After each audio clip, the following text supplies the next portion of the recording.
I went, oh, he's coping, Nathaniel.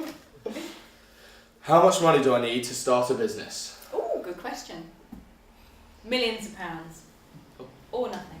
Zero. Nothing. Zero. It's a You good need idea. LinkedIn. Oh yes, he's You the need king of LinkedIn. LinkedIn. There's He's an going to write a book. amazing model. And I can't tell you the exact model, otherwise people will find out my model. But I've done it for people at university, and I've sat down with them and they've said, oh, I haven't got any internships. And because everybody goes the traditional way of going on the... so we did one for a property, she wants to go into real estate. And so she was... the uni said, go through the traditional method of uploading your CV on the website and go in the list with the other 4,000 people. I was like, no. Go straight to LinkedIn, contact the managing director of the company, no matter how big they are, invite them for coffee, buy them lunch, nurture them, ask them, don't be afraid to ask, and just ask for a bit of work experience, see if there's anything you can do, maybe for free, and then get a week in, and then sure enough they invite you back for the process. And there's a really kind of written out process of, okay, send invitation, then thank them for accepting invitation, then take them to the next stage of inviting them for coffee, and then potentially chase them.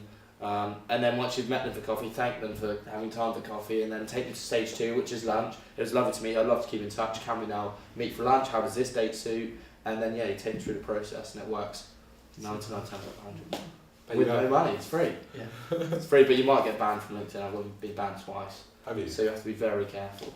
Yeah, because you can send too many connection invitations. Okay. Yeah, you're limited to 3,000 connections sent, I think, isn't it? But you can have as many as you want.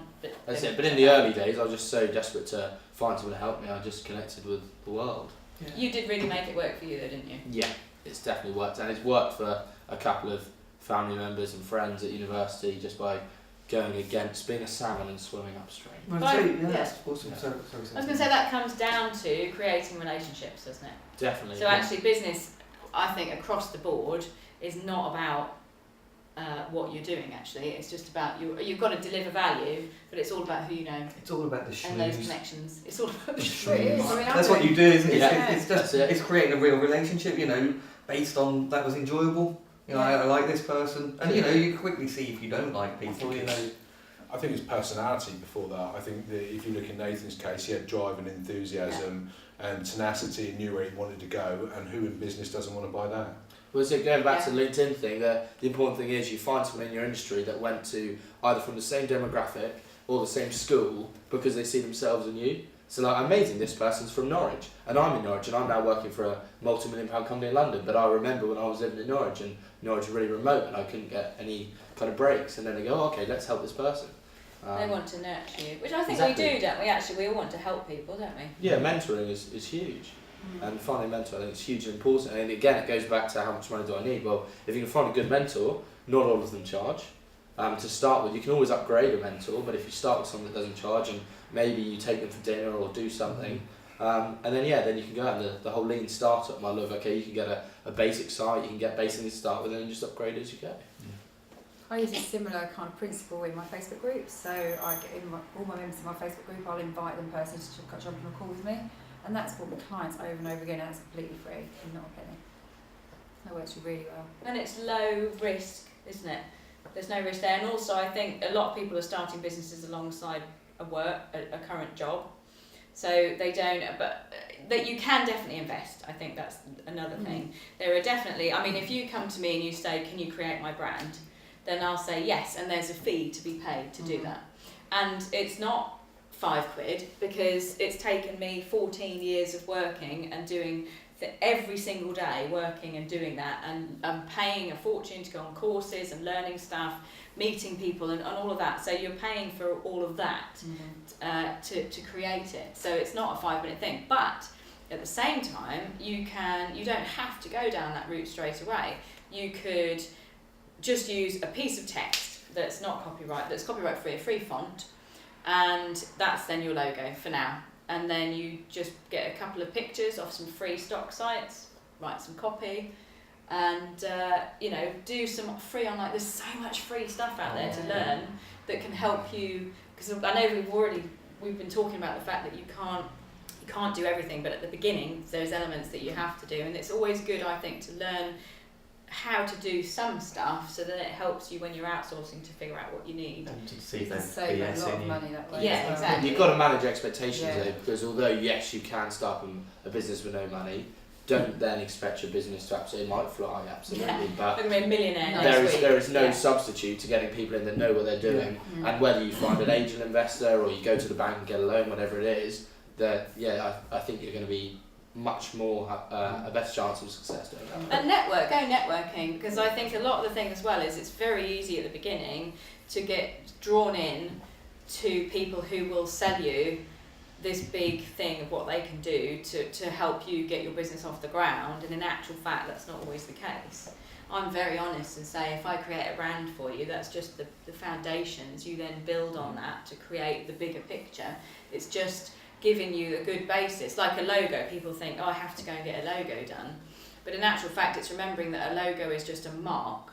It's just a trigger to the bigger picture of what the brand is. The brand is how they feel about you, the emotional response that your clients have, what product you're selling, what words you're using. There's so many different elements to it. And the logo, the only reason, in fact, I was talking about this the other day, we were in London walking through and there was some restaurant cafes down in like a row, and there was lots of little signs up, and there was one that said hot fresh Mexican food, and then the next one was just the Subway logo, and another one said pasta and salads. And I said, see, that's a fantastic example of branding in action, because these cafes have not got a brand that people recognise and know, so therefore the most important thing for them to get across in this tiny space is what they do. So people walking down the street will think, I like pasta, I'd like pasta for lunch, I'm going to go in there. Yet Subway have got such a big brand because they've invested time, money and years in creating this brand, that all you need to see is the logo, because when you see that logo, it's a trigger for all of the stuff you've got stored in your brain about what Subway is. You know they do rolls, you know they do sandwich salads and bits and pieces, you know exactly what you're going to get. Same, we were walking through another bit of London looking for somewhere to eat, and there was a few different restaurants, and we didn't know them, and you're looking at the menu and trying to make a decision, and then you see, oh, there's Cafe Rouge over there, or Cote Brasserie over there, Pizza Express. I know what I'm going to get in those places. It's safe. I don't have to risk spending money and getting food I don't like. The likelihood of you not liking the food is very low because they all look lovely places. But that's the power of creating a brand. But that branding doesn't happen overnight. That takes a long time to create. And it's mostly free. It's about your time and effort and what you put into it. So Being focused. again, it's a low cost thing. People think it's this big figure, but it's actually not. It's your time and your focus, deciding what you want to be and then growing it from there. I think something else you said that I think is really valuable, back to the question around how much money if you need zero. Some people think they need all these things in place before they even start a business, but the reality is that's usually, as the business develops, that's when they think, right, now we're going to get serious about the way the brand looks. We've already developed that from the ground up in terms of what we've been delivering. I think the basic ingredients of any business is an offer and a customer. Yeah. And an ability to deliver on the offer. I think that's the most important thing, is the customer. Is if you haven't got a customer, you haven't got a business. And it's how you go out and find that customer. Like what Nathan was talking about was very much about him going out and finding the customer, going out and doing that. And I think that's the most important thing, is that you have that proactive approach. And you talked about networking, Sophie, is that you go out and you do stuff, that you don't just sit around and expect the business to happen and for people to hear about it. You have to go out and really drive it forward. But I think also once you start investing in your business, you do notice the bigger jumps. Your business does grow much quicker. So it's when you get to that point, think, okay, I'm going to invest, and then you see it really shift. I don't know if you've done the same thing.